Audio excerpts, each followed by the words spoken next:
first foster home I lived in wasn't that good, you know. I used to get locked in my room a lot, for weeks off end, you know. And when I used to act up, I used to get cigarettes put all on my head and stuff that foster parents shouldn't be doing, you know. And one of the incidents was sexual assault as well when I was young, at a very young age. And you know, I didn't get moved out of that foster home until I was 5 years old. I don't really remember most of my childhood, and you know, I've had my ups and my downs, you know.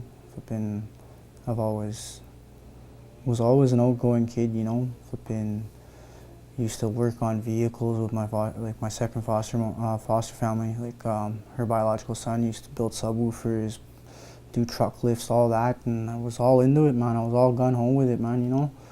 Used to work on that in the back lane all the time, you know, and then late at night I'd sneak out and go do what I had to go do to make some of my own money, you know, and was being gang affiliated and all this and all that.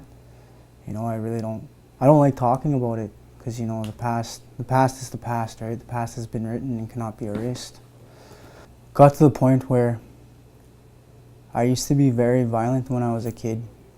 One time I had a tantrum and I grabbed the staff's head and I started booting her right in the face. Very rowdy when I was in kindergarten. I used to go in the classroom, you know, beak off at everybody. I had my own little TA, her name was Mercy. And I just fucking look at her and call her the N-word because she was black, right? I was just a little kid being rowdy and racist though, and running around. Run out of the classroom, go down the hallway, run back around and come back in and look at the first kid and just crack him. And be like, okay, let's get back to school. Let's go do some schoolwork now. Yeah. I got kicked out of kindergarten.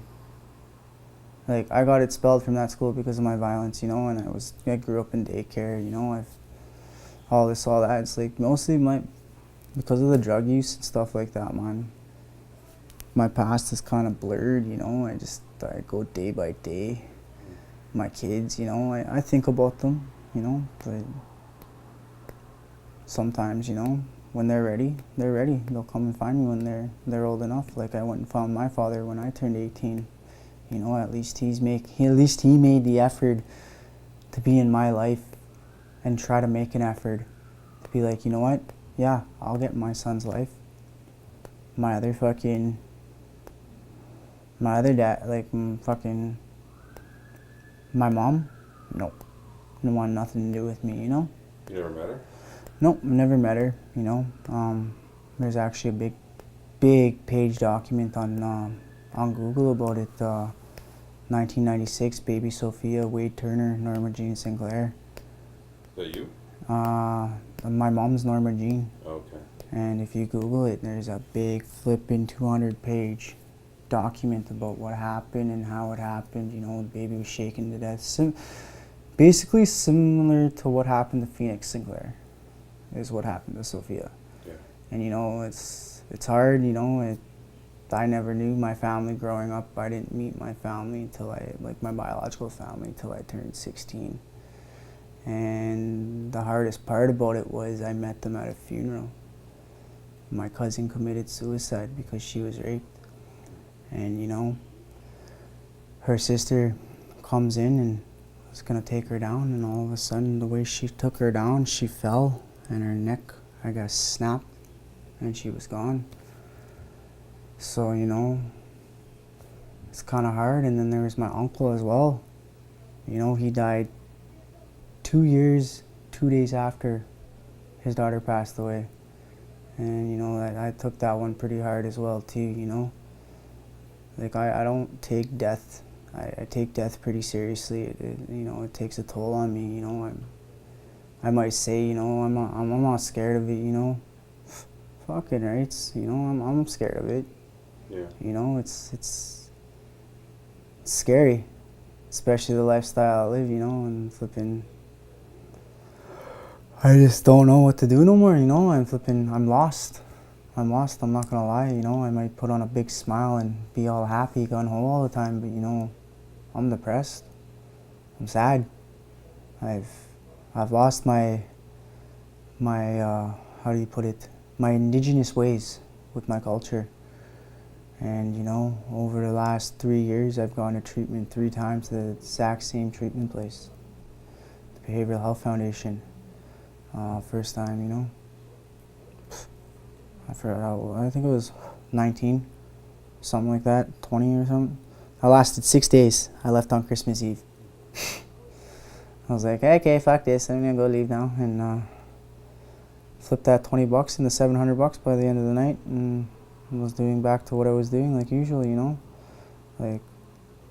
And then I tried again when I got out, when I got locked up, you know, was looking at pen time, went to court, looked at the judge, I was like, you know, I fucked up.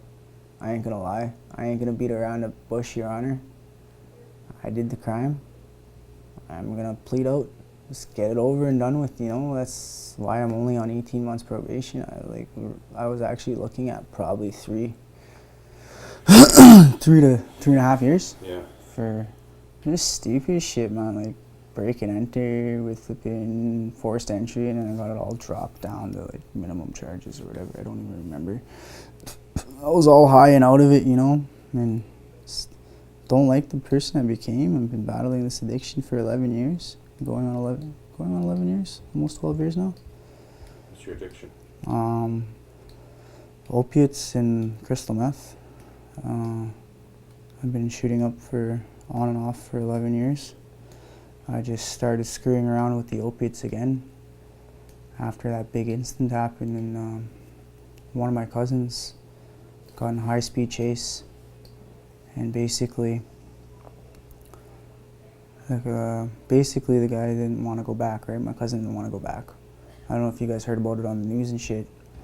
The gentleman was shot 3 times and was rushed to hospital after. The gun wasn't even loaded or nothing, you know. But he's back in the pen. Same with my little cousin. He's back in the pen too after a 9-hour standoff on Magnus or whatever. You guys ever heard about that one too? Flipping a 22-year-old male on a flipping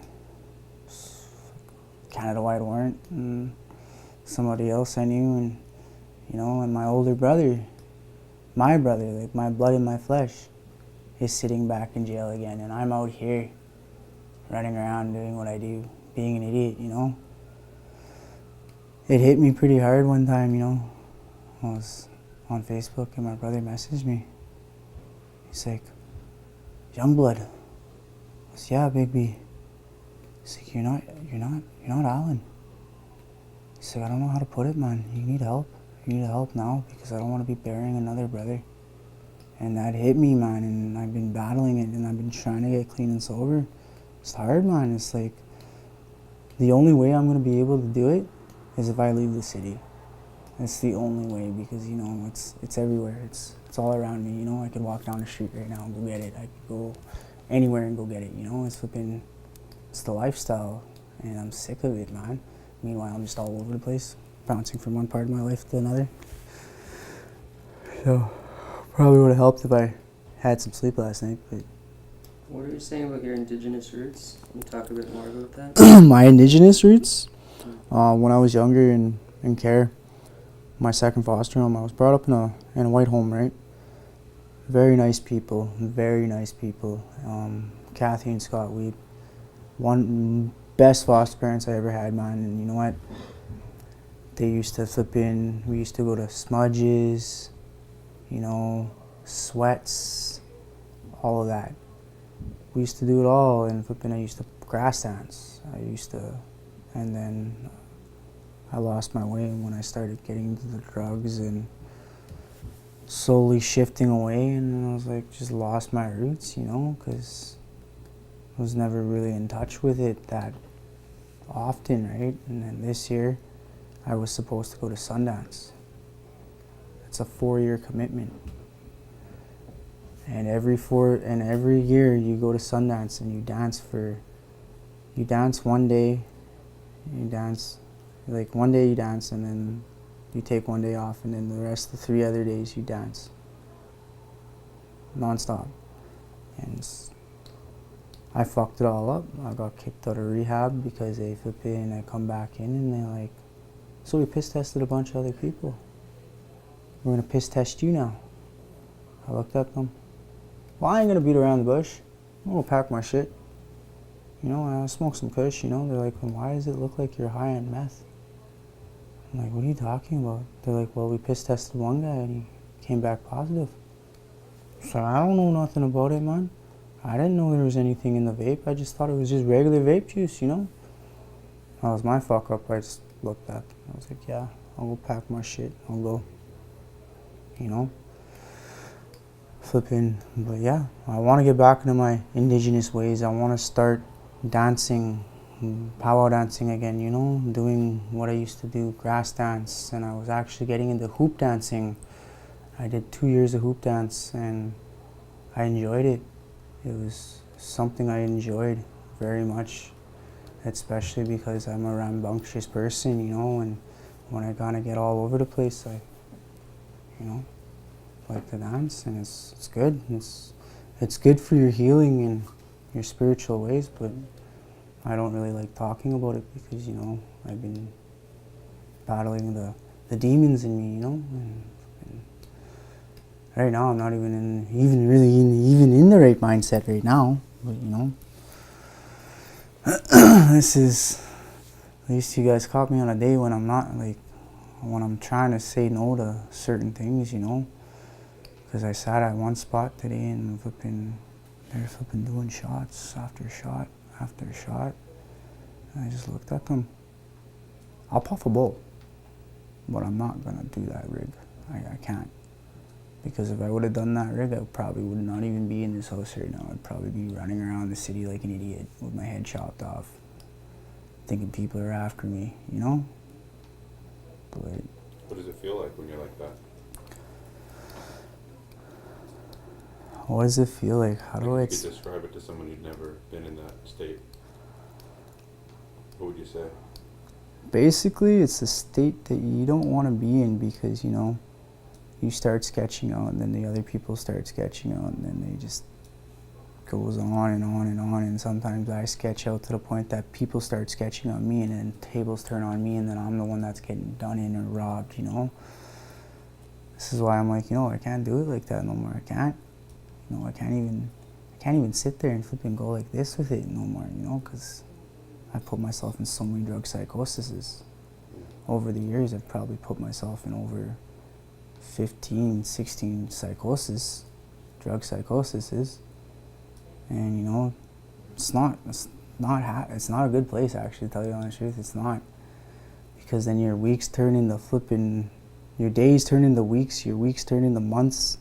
You know, you're up non-stop running around and robbing people and jacking people, you know, and it's not who I am.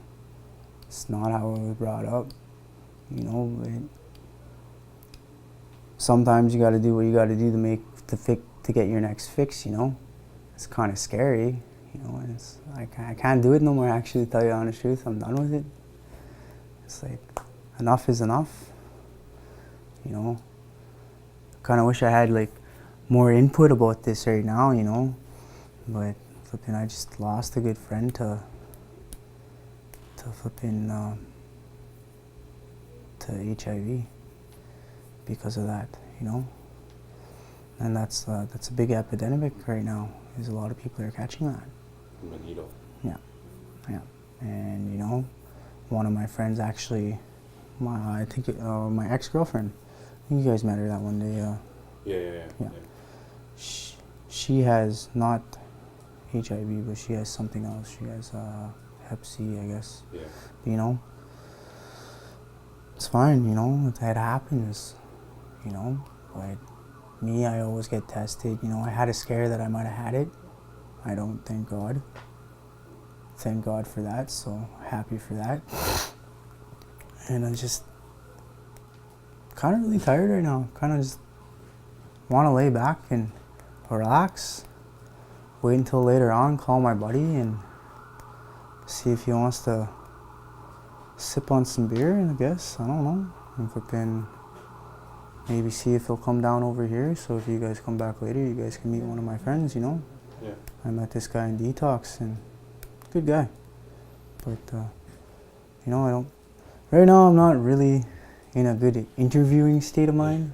You're As you doing can pretty see, well. you know, I'm hopping from one side of the thing to the other, you know. But another thing is, when I was brought up, I was always brought up to respect my elders.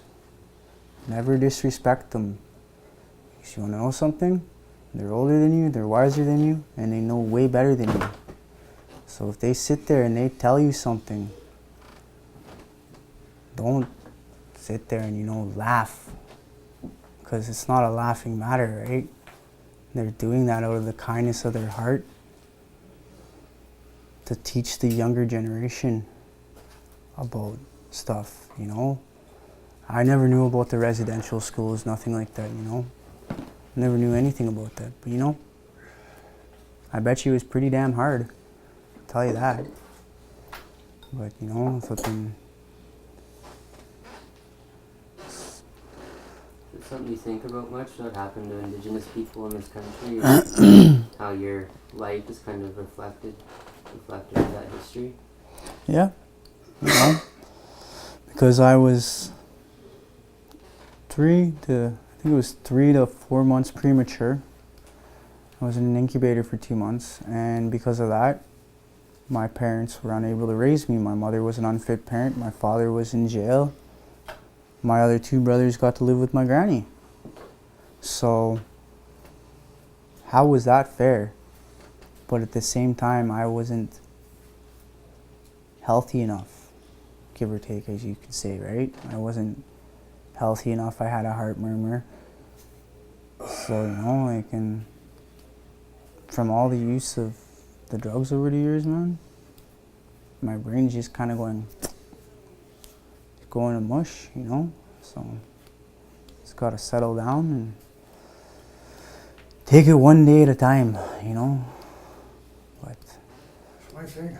One day is that, man. like, I like meeting new people. You guys are some nice gents, you know, and I got some good neighbors. I love meeting new people. It's just sometimes, you know, sometimes I meet new people and I'm not in the right mindset. Sometimes I'll meet somebody new and I'm flipping all right out of it. Just finished doing like a flipping half-gram smash, running around the city.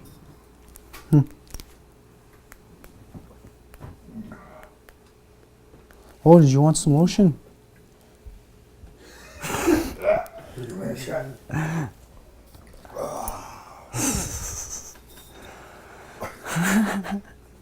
No, so I don't know. I'm probably just relax. You know, but as I said, the only way I'm gonna be able I to got those fucking shoes. The only way I'm going to be able to flip and stop this is if I relocate out of the city. Where do you want to go? I've been trying to go out to Prince Edward Island since I was 18 years old to go live with my father. Yeah. Yeah, so. You're talking about your kids. My kids,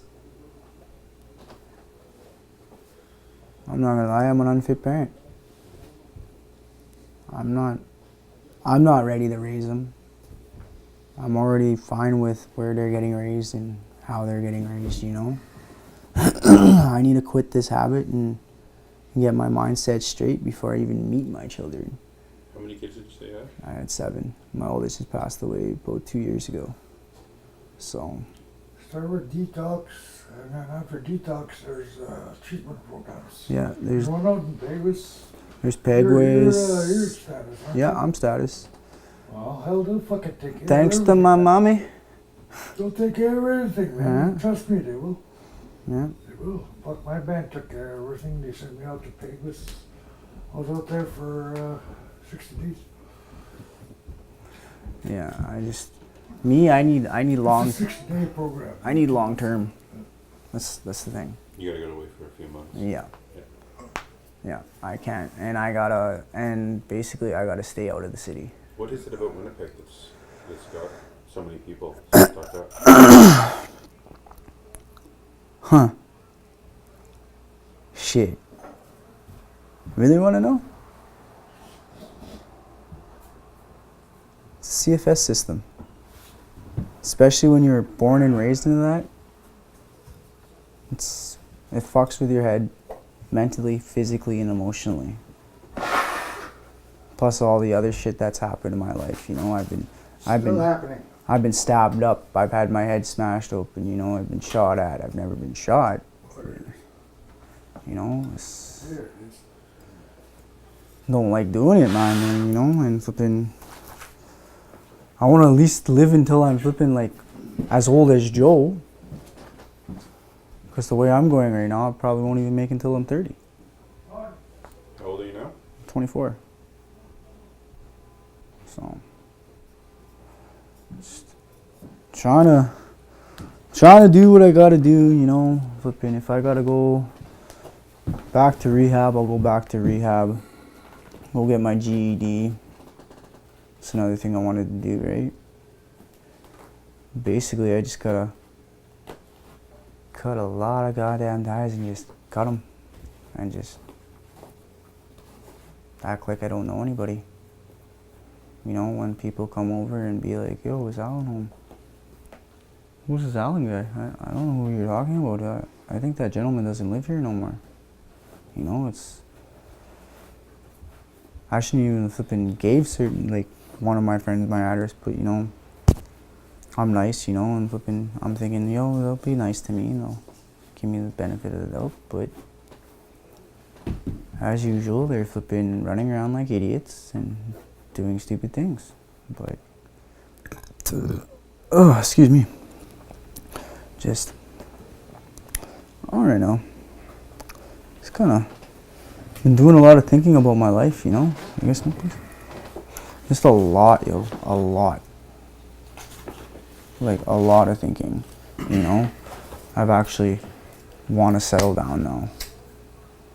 Before basically it's too late. Thank you.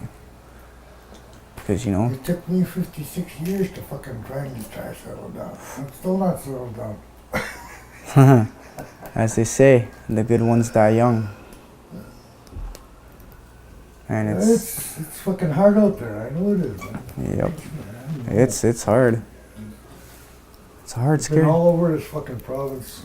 Everywhere I go, it's the same fucking shit. And especially how small, Yeah, how especially when they try to dry up. Yeah. Here and there. yeah. It's hard to say, oh, fuck it. You know, flipping, especially all these little towns now, all over Manitoba, are just violent and deadly now. Like a lot of them, it's scary, you know. Ever think about going back to school or some kind of a training or something? Yeah, I've actually, you know, if I didn't run away from my one place I stayed in St. Pierre-Joli, GED, they got a program there, GED, high school equivalent. Yep. Get your grade 12 out of that. Yeah, you can. And from grade 12, you can, or even grade 10 even. Because I got my level 1 of auto body, my level 1 of power mechanics, and my level 1 of welding. If I would have just, There you go. There if you I would have go. just stayed put in that small little town where I was living in a foster home out there with my cousin Rochelle Everett and Chad Vincent. Nice other foster family I lived with. And, you know, I had it good out there. But because of my addiction, I took off on this support staff. And I was like, yeah, fuck it. Bye-bye. Fucked it all up, you know. This one chick I dated, 2 years. My one love that I met out there. Beautiful, beautiful young lady, you know. We used to go hunting, quadding, everything. And she's willing to take me back. She's getting divorced. She's going through the divorce process and everything. She told me, you gotta get clean and sober first before I even think about taking you back. You know, right now I could probably be out there right now in the country visiting her. I wouldn't mind it at all. I'd love it. I'd love it, actually. It'd be so much fun. So, I don't know. Should drag you out in the bush one of these days out and cross there. Well, I'm down. Fucking wild, man. I'm down. Hey man, what happened? Hey man, Joe, I told you if we went camping, I woke up with a condom in my ass. I wouldn't. I wouldn't tell anybody. No sticking out of your arse. Hey man, my one buddy got me with Oh, that. no, what did they do to me? My one buddy got me with that. He's like, hey, bro. I'm like, what? We went camping and you woke up with a condom in your ass. Would you tell anybody? No, we're going camping. I'm like, oh fuck. Walked into that one, but yeah. I'm gonna flipping try to figure out what I'm gonna do for the rest of the day and stay tuned to the next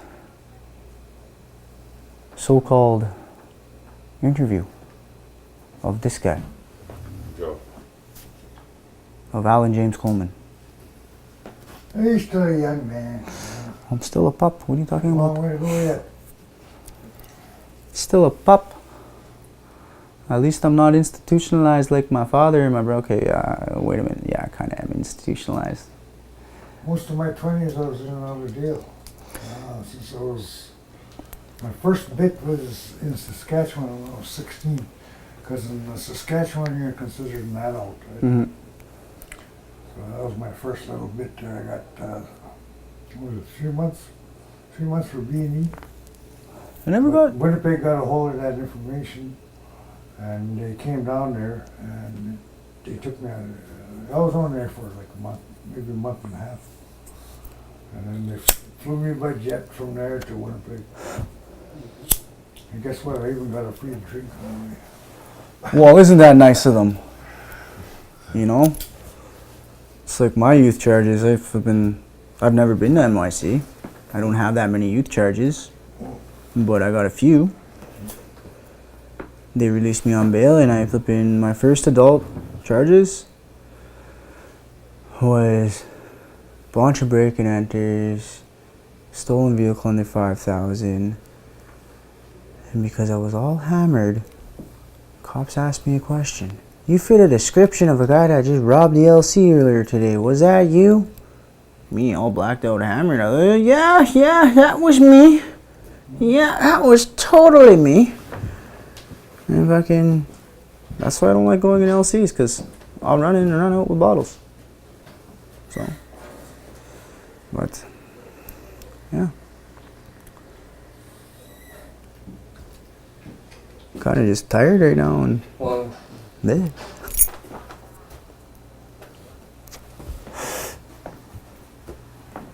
If I had a few years on me, I probably would have been able to make probably a better interview. No, that was really good, man. Thank you. you can do it some more later, some other time. Yeah, Yeah, if you're in the mood. Mind if I do a quick portrait of you here, though? yeah, go for it.